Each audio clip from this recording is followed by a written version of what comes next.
मैंने अपनी classes Teachmint पे शिफ्ट करी क्योंकि अपने सपने थोड़े बड़े हैं। मैं 8 साल से सोच रहा था कि अपने खुद के लेक्चर्स का एक पैकेज बनाऊं और टीचमेंट के लाइव क्लास रिकॉर्डिंग फीचर्स की वजह से लगभग 1 साल में हर टॉपिक का कोर्स बनके तैयार है। अब मेरे स्टूडेंट्स पुराने या मिस लेक्चर देख सकते हैं और जिन्हें चाहिए वो बस रिकॉर्डेड लेक्चर्स के पैकेज ले सकते हैं। गुप्ता ट्यूटोरियल्स ब्रांड बन रहा है, इसीलिए तो कहते हैं कि टीचमेंट पे टीचिंग आसान है। आज ही डाउनलोड करें टीचमेंट, इंडिया का नंबर 1 teaching app. Hello dear students, आज हम बाल राम कथा में से पाठ 2 जंगल और जनकपुरी का पाठन करेंगे। तो पाठ का नाम क्या है? जंगल और जनकपुरी। पिछले पाठ में हमने क्या पढ़ा था बच्चों? श्री राम के जन्म की कथा, और पाठ का नाम था अवधपुरी में राम। तो आइए अगला पाठ पढ़ते हैं। महर्षि विश्वामित्र दोनों राजकुमारों को लेकर सुदूर तक सरयू के किनारे किनारे चलते रहे। सुदूर तक, बहुत दूर तक सरयू के तट के किनारे किनारे चलते रहे। शाम होने पर सरयू नदी के तट पर ऋषि विश्वामित्र और दोनों राजकुमार विश्राम करने लगे। उन्होंने वहीं उन दोनों राजकुमारों को बला अतिबला नाम की विद्याएं सिखाई। देखिए, जैसा कि पहले महर्षि ने बोला था कि विश्वामित्र के साथ इन्हें भेज दीजिए, उससे बहुत लाभ होने वाला है। राजकुमार तरह तरह की विद्याओं में निपुण हो जाएंगे। तो रात में उन्होंने विश्राम करने का सोचा, तो उससे पहले उन्होंने राजकुमारों को 2 विद्याएं सिखाई, बला और अतिबला। उसको सिखाने का क्या लाभ था? सुबह उन्होंने यात्रा की शुरुआत की। विश्वामित्र ने दोनों राजकुमारों को रास्ते में पड़ने वाले आश्रमों और स्थानीय इतिहास की जानकारी दी। रास्ते में जो जो जगह पड़ी उनका इतिहास क्या था वो उन्होंने पूरा उन्हें समझाया, और जो जो आश्रम पड़े थे उनकी भी पूरी जानकारी राजकुमारों को दी। उन्होंने संगम पर बने आश्रम में विश्राम किया। विश्राम, आराम। उन्होंने कहाँ पर आराम किया? संगम के तट पर बने आश्रम में आराम किया। अगली सुबह उन्होंने नाव से गंगा पार की और घने जंगल में प्रवेश किया। चलते चलते महर्षि ने राक्षसी ताड़का के बारे में बताया, जिससे डर से इस सुंदर वन का नाम ताड़का वन पड़ गया था। राम ने महर्षि की आज्ञा पर धनुष पर प्रत्यंचा चढ़ाई और छोड़ा। ताड़का क्रोध से भरी राम के पास दौड़ी दौड़ी आई।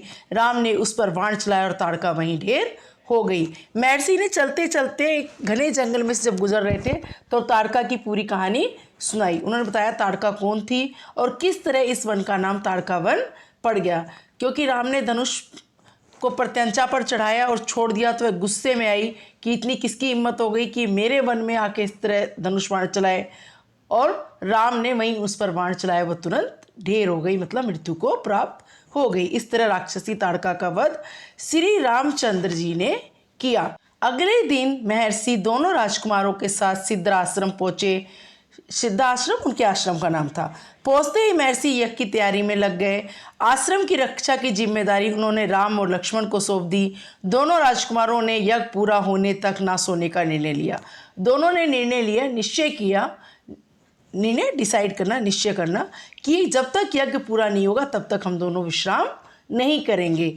अनुष्ठान के अंतिम दिन सुबाहु और मारीच ने राक्षसों के दल बल के साथ आश्रम पर धावा बोल दिया। धावा बोलना, आक्रमण करना। अनुष्ठान यज्ञ का अंतिम दिन था, उसी दिन उन दोनों ने उस पर आश्रम पर आक्रमण कर दिया। राम ने धनुष उड़ाकर मारीच को निशाना बनाया। वह मूर्छित होकर समुद्र के किनारे जा गिरा। राम का दूसरा बाण सुबाहु को लगा और वह वहीं ढेर हो गया। ढेर हो जाना, मृत्यु को प्राप्त करना। बाकी सभी राक्षस भाग गए। महर्षि का अनुष्ठान संपन्न हुआ। जो यज्ञ कर रहे थे वो संपन्न हो गया, पूर्ण हो गया, और उन्होंने प्रसन्न होकर राम को गले लगा लिया। महर्षि विश्वामित्र इतने प्रसन्न हुए कि उन्होंने राम को अपने गले से लगा लिया। महाराज जनक के यहाँ उस समय स्वयंवर की तैयारी हो रही थी, सीता स्वयंवर की। तो महर्षि ने क्या किया? यज्ञ संपन्न होने के बाद, अनुष्ठान संपन्न होने पर महर्षि विश्वामित्र राजकुमारों को मिथिला के महाराज जनक के यहाँ स्वयंवर में अद्भुत शिव धनुष दिखाने ले गए। राजा जनक ने विश्वामित्र का स्वागत किया और राजा जनक ने दोनों राजकुमारों का परिचय पाया।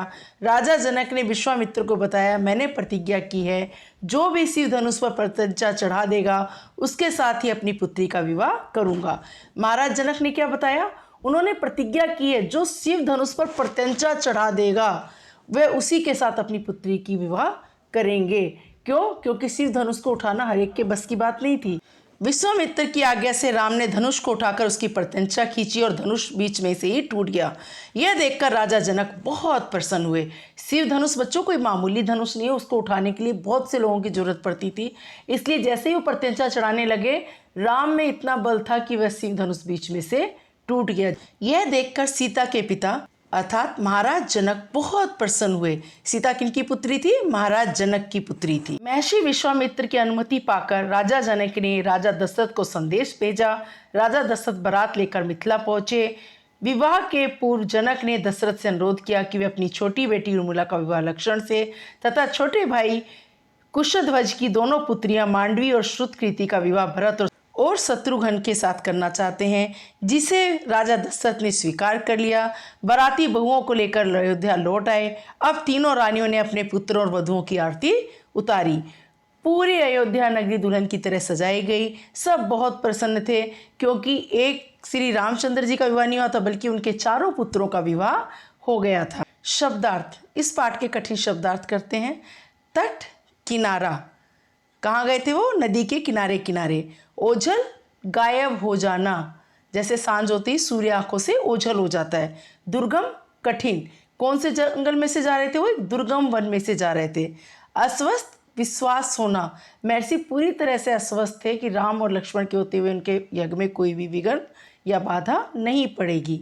वेग, गति, अनुमति, आज्ञा, परमिशन। सुवासित, सुगंधित, फ्रेग्रेंस। आगवानी, स्वागत करना, किसी का वेलकम करना। अगले वीडियो में हम जंगल और जनकपुर के प्रश्न उत्तर करेंगे। हाँ, अगर आपने हमारा चैनल अभी भी सब्सक्राइब नहीं किया, please like, share and subscribe our channel. Bye bye बच्चों, टेक केयर।